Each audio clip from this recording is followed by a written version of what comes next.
Hello, everybody, and welcome to our Wellbeing Connection. My name is Joni Rampolla, one of the registered licensed dietitians with Giant and Martin's. And today, one of my favorite topics we are talking about is mindful eating. And let's dive right in. So eating, right? We all eat. Eating is a natural, healthy, pleasurable activity that we do to satisfy our hunger and actually fuel our body. But sometimes it isn't natural.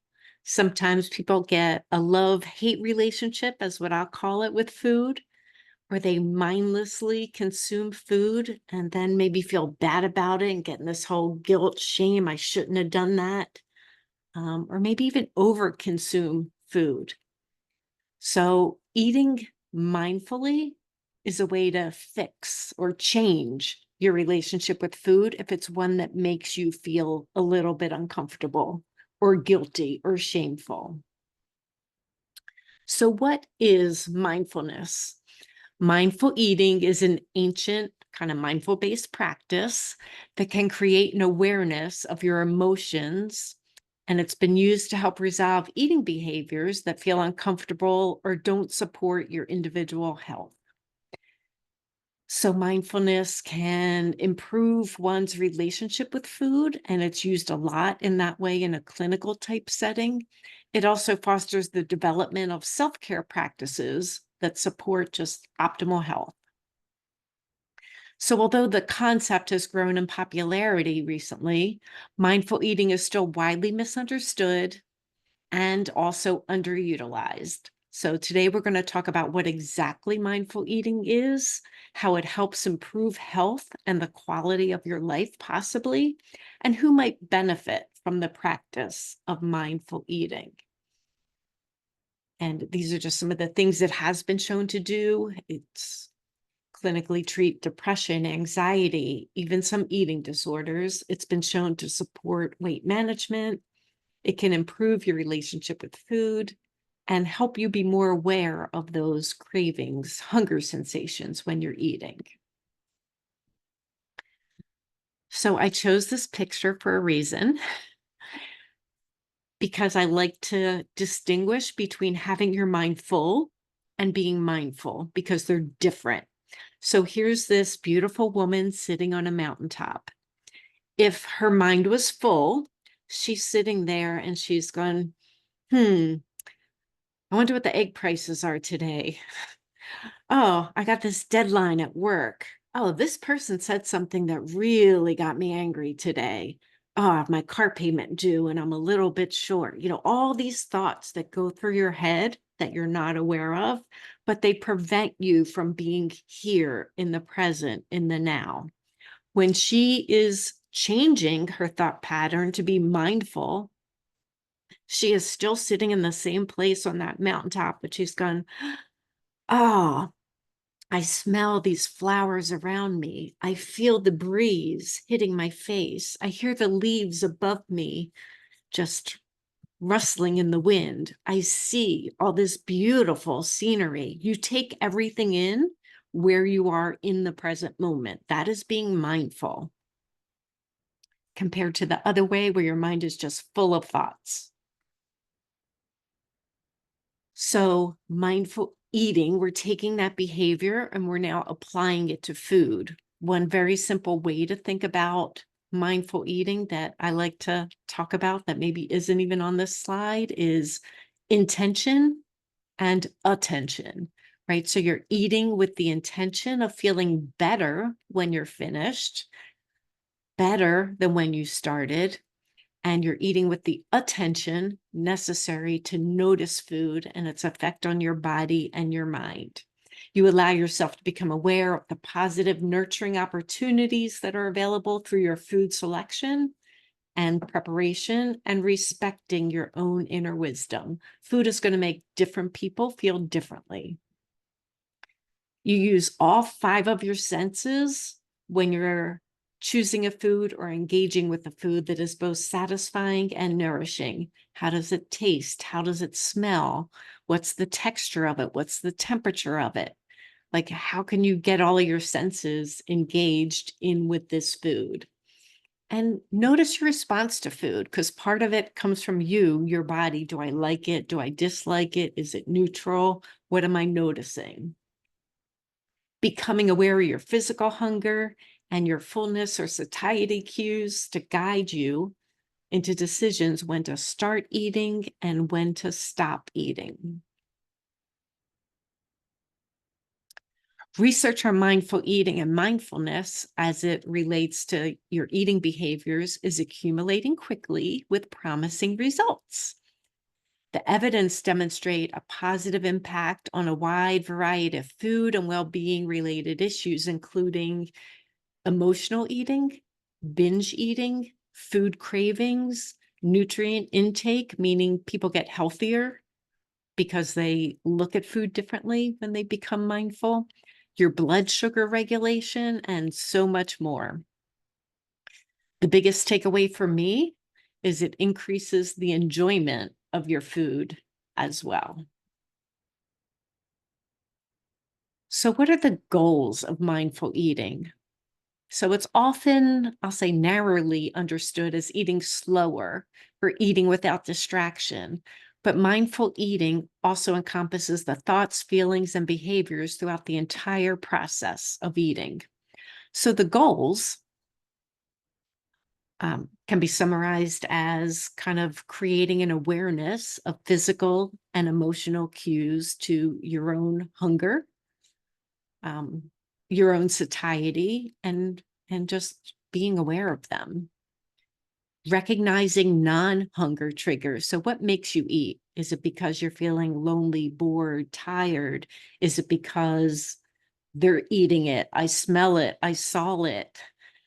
Is it because my work gives me this time to eat? So this is when I am eating. I'm not listening to something inside my body. There's a trigger that's causing it.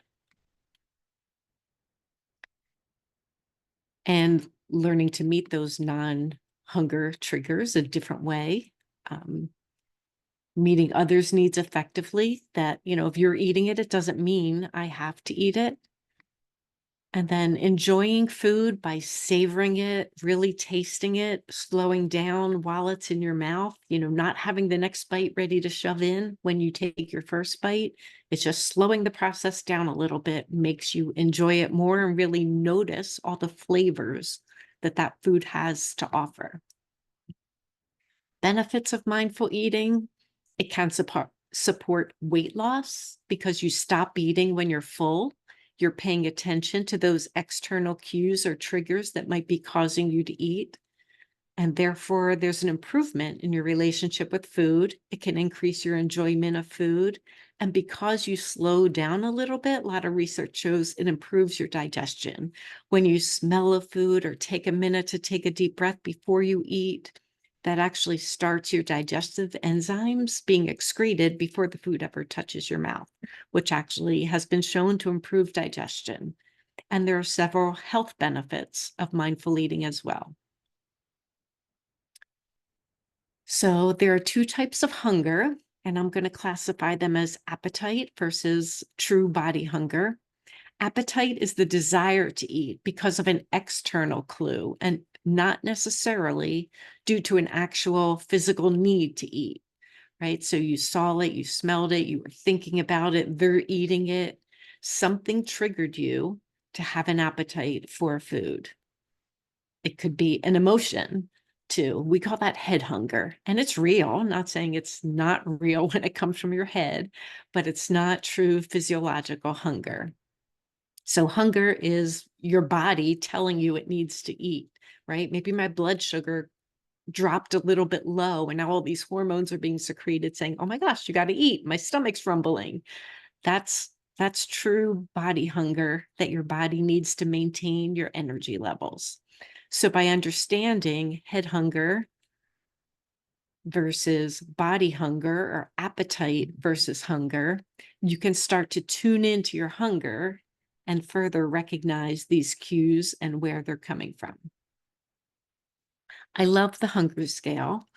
This one was taken from University of Texas, But there are many different hunger scales out there. It's just from 1 to 10. So if I am a 1, I let my blood sugar get so low that I am ravenously hungry. And I'm like, oh my God, there's no rational thought. Just give me food so I don't pass out. I feel like I'm getting shaky. I'm going to just drop if I don't eat something.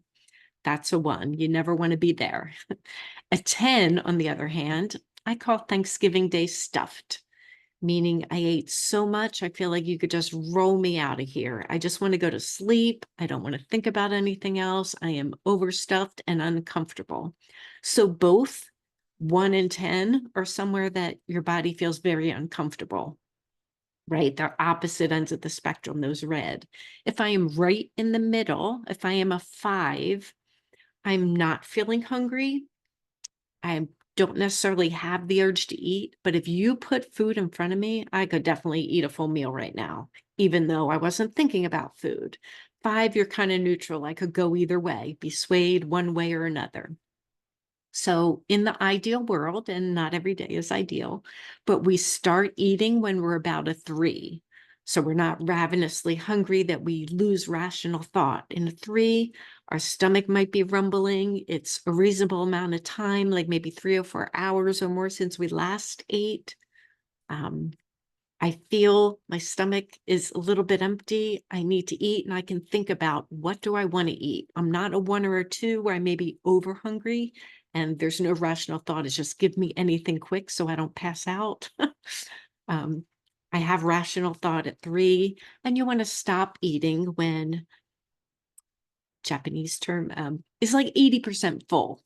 So I know there's that dessert belly in there, but I don't have to put more food in. I can stop when I'm a 6, maybe even a 7. So if you keep eating like between a 3 and a 6 or a 3 and a 7, like that's ideal in the hunger scale. So it's really just checking in. How hungry am I before you eat? Noticing how each bite contributes to your hunger, and then stopping when you feel you're at a reasonable place to stop, where you're not going to be starving right after, right? You don't want to undereat. You're nourishing yourself enough to last you for several hours. So portion control and mindful eating. Portion control is really important to help you eat mindfully, right? When you're thinking about it, it prevents maybe overeating or overindulging.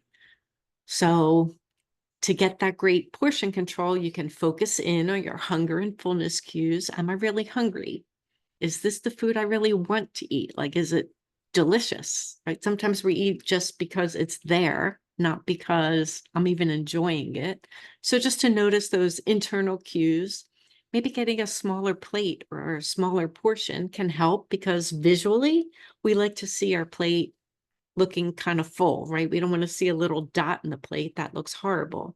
But when your plate's a little bit smaller and you can really fill it up, that helps mentally with portion control, because we do eat with our eyes as well as our stomach. We know that. And you want to slow down the eating. And that really helps you determine how full you are when you slow down the process a little bit. You know, sometimes we have one bite we're putting in and the next bite's already on the fork. Like, let's chew, let's swallow, let's notice if I'm still hungry after this. And I see I have a question here. Yes, we have data on who is in attendance. How does a quick workout before eating affect your eating choices and digestion? Oh, good question. So everybody responds differently to a workout. And what I mean by that is it depends what your goal is, right? Some people are trying to bulk up during a workout. Some people are trying to maintain. Some people are trying to lose. I often work with the people who are trying to lose weight. So I'm going to address that population for this question. So I usually ask, if you're working out, does it make you hungrier or tired afterwards? Because if you're working out to the point where you're starving, or you're just tired and you take a nap after, that defeats the purpose of the workout. So maybe do a less intense workout, meaning you still want to work out, you still want to move your body. And these are just thoughts. Again, I don't know your personal situation or how you work out or what your goal is. Um, but yeah, to work out that you feel good afterwards, you feel energized, you may get muscle soreness, of course, that's great. But there's mindful movement too. You can be mindful in your exercise, noticing how this makes your body feel. Does it feel good for you? Are you in a place where it's positive after I work out and not negative? Like, oh, I have to go to sleep. I don't feel good. So listening to your body in that way can be helpful too. And then I'm going back to now this portion control and mindful eating to just be aware of your food. So I like to bring in all five senses when I'm eating. And again, this doesn't happen all the time, right? Everybody has times when you're rushing, but you can still bring awareness, even if it's to that 5-minute meal, right? Slow down. How does this taste? What is the texture? Does it have a smell? Am I enjoying it? Is this like in a portion control that helps me be aware of the quantity that I am consuming? So not eating out of a bag or a box, right? Because then you can't see the quantity. You can't see how many times that one chip went into your mouth. If I pour it into a bowl and I see it, in research, you actually eat a little bit less when you see the whole quantity because it registers like, oh, I don't want to eat that whole bowl. But when I eat one at a time, you don't notice. Your brain doesn't register that whole quantity. So that helps with portion control as well.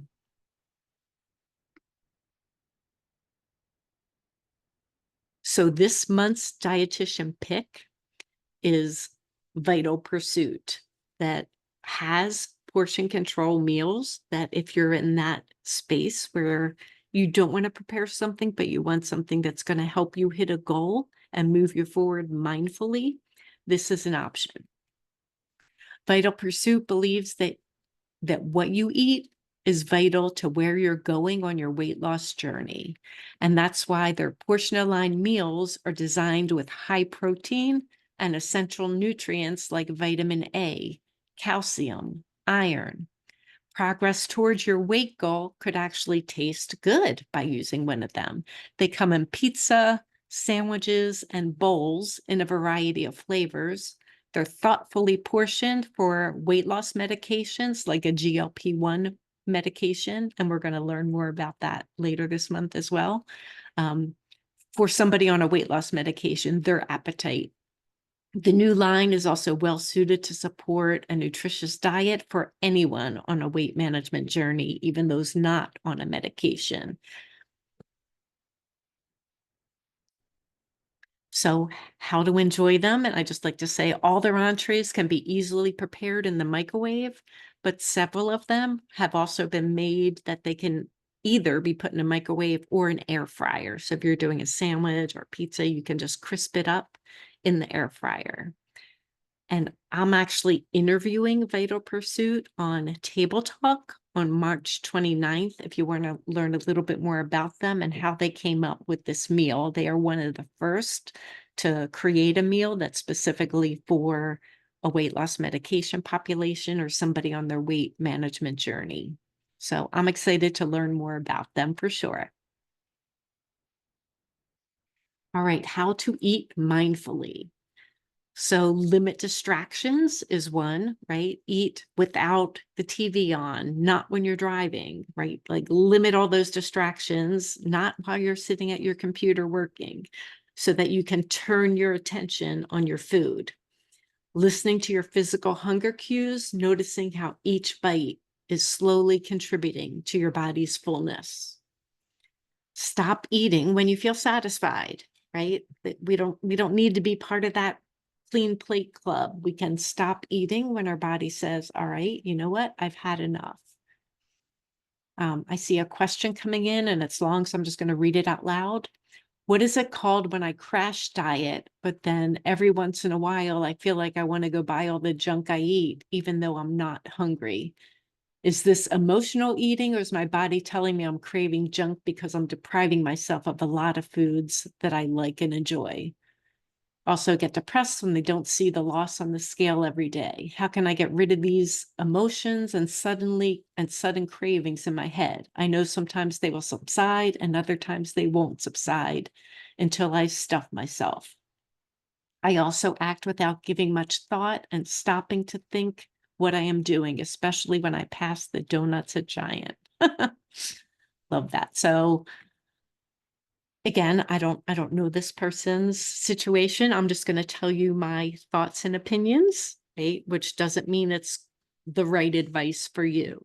But I will say in research, when you restrict yourself to always limiting, it's kind of like the yo-yo, right? When you have a yo-yo in your hand, and this different than yo-yo dieting, when you have a yo-yo in your hand, it's wound so tight. That's what the restriction mode is. The only way to go is poof, let the yo-yo loose. And then it becomes eating out of control. And when that happens, it's, oh my God, I got to get restrictive again. So creating balance and doing that mindfully, meaning, okay, I want this donut at Giant, right? I'm not going to tell myself I can't have it, but maybe I'm not going to have it every day. I will say once a week, I can get one donut at Giant, and that can satisfy a craving. You know, you have something to look forward to, and it's not this, oh my God, let me restrict, let me restrict, let me restrict. Sometimes just having too much restriction and not creating balance um, can change the way you think about food, and also just having enough protein. Sometimes when cravings happen, when we're a little deficient in protein. So all things to think about. But yes, that is how you eat mindfully, is stop eating when you're satisfied. And if you're having that thought or that craving, like ask yourself, am I hungry? Why am I wanting this? Like understand it. Is this the food I really want to eat? And how I feel about myself afterwards, right? If sometimes it's, I want this, and you know what? Like, this is what I want. I own it. I take responsibility for it, and I'm going to eat it. The donut's going to make me happy, and mental health and all of that fits into total health. You can't really exclude one without the other. It's not perfection. It's what do you do on a routine basis, to me, that really, really matters. And then learn how to appreciate food and how it nourishes your body. All right, there are these mindful eating cycles, and I think I have like 4 of them I want to kind of run through. So this is taken from the book called Am I Hungry by Dr. Michelle May, and I just like it and wanted to share it. It's not mine. I didn't create it. I'm just sharing a piece of her work that I like. So the journey starts with hunger. She does this whole cycle. It's a visual tool to help you understand your specific relationship with food. Do you get hungry? Do you actually feel hunger? Because some people lose that part of the cycle. And when was the last time? And what do you do about it? So if you're a restrictive eater, this might be your cycle. Why do I eat? Because I'm following the rules, right? Rules of a diet, rules of what I think I can do. There's definitely a on and off plan. When do I want to eat? When the food is good or allowed or it's on the diet plan. How do I eat? I eat rigidly. I eat because it fits in my calorie level or it's the time of day I'm supposed to eat. How much do I eat? The amount suggested by some external source or diet. Where do you invest your energy? My energy is spent on diet and exercise. Okay, that's the circle of a restrictive eater. And let's compare that to the circle of an overeater. Why am I eating? Personal triggers. When do I want to eat? When I'm emotional or when there's an external event, like I drove past the Roy Rogers and I couldn't, I walked past the donut at Giant and I couldn't avoid it. When do I eat? When it's tempting or when it's comforting me. How do I eat? I eat secretly or quickly, definitely mindlessly. How much do I eat? I eat until the food is gone. Like, is there another option? Where do I invest my energy? My body is trying to store all this extra fuel. That's where I'm investing it. And then also in the shame and guilt that I feel for how I just ate. And then there's the instinctive eater. Why do I eat? I eat because I'm hungry. When do I want to eat? I eat when I feel hungry. What do I want to eat? Whatever I choose, whatever feels right in the moment. How do I eat? I eat with intention. I give my attention to the food. How much do I eat? Just enough to satisfy my hunger, and then I move on. Where is my energy spent? Living my best life, on my passions, on activities that make me feel alive. So those are the different models that I just want to point out what it's like to be a mindful eater in three different cycles, like where people get hung up. So 4 questions to ask yourself: what do I want? Are you looking for a taste, a texture, a temperature, a type of food? Is it just a craving? What do I need? Look at your day. What is your body telling you? If it is to fill an emotional need, nothing changes after the food is consumed, right? You still could be lonely or bored or tired. The food may not change that. So what do you really need? Is it food or is it not food? Is food just that temporary fix? And what can you do to actually address the need? What do I have? Like, what's your plan? How can you address that need? And then, am I even hungry? Mindful eating is not just head and mouth. It includes your belly, right? You got to notice when you're hungry. Your belly wants to be in that conversation. It's just a way to pull it in and recognize it. And then I have another customer question I'm going to look at. As we get older, some of us have the opposite problem, and it's difficult for us to keep weight on. Yes, we deal with issues just as much as someone wanting to lose weight, and I agree with that. I hope you'll plan to do a session on how to healthfully eat and snack to keep weight on your body. Yes, and that is true because sometimes when you hit menopause, the loss of estrogen is actually protective of your muscle. So when you lose estrogen, you actually lose muscle mass. And people lose weight because of that. Some people gain weight post-menopause, some people lose weight and start losing muscle, and it becomes problematic. But including more protein and resistant exercises can help. And I think we did do something on post-menopause eating as well. But I only have a couple minutes, so I am just going to breeze through my next couple slides. How to do mindful eating, how to turn it into practice, slow down, engaging all 5 of your senses, listen to your body, chew thoroughly, avoid your distractions, respect the food, notice maybe the food's journey to your plate, and accept your responses. Acknowledge if I don't like this food. There's no judgment, right? You're not good because you ate something or bad because you ate something. You don't need to love kale or broccoli, and you don't need to hate cake, right? Just acknowledge how you feel. And then eat with intention and awareness. Eating with intention is being present while eating. Eat when you feel hungry, fueling your body with food that works, thinking about portion control. Aim for feeling better after eating. And portion control can be either or, right? It could be if you're eating too much, could be cutting back. Or if you're not eating enough, it could be adding something like a protein shake.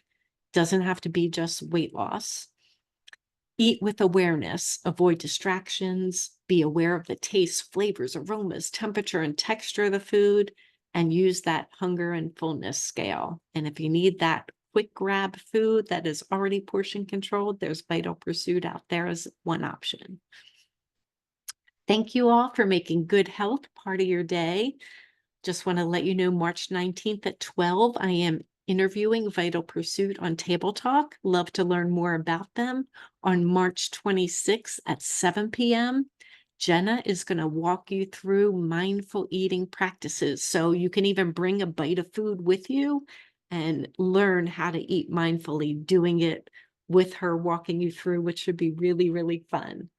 Thank you so much. I appreciate all of you. and glad that you're here and have a wonderful rest of your day. Bye, everybody. Thanks for all the love. Appreciate it. You're wonderful. Bye.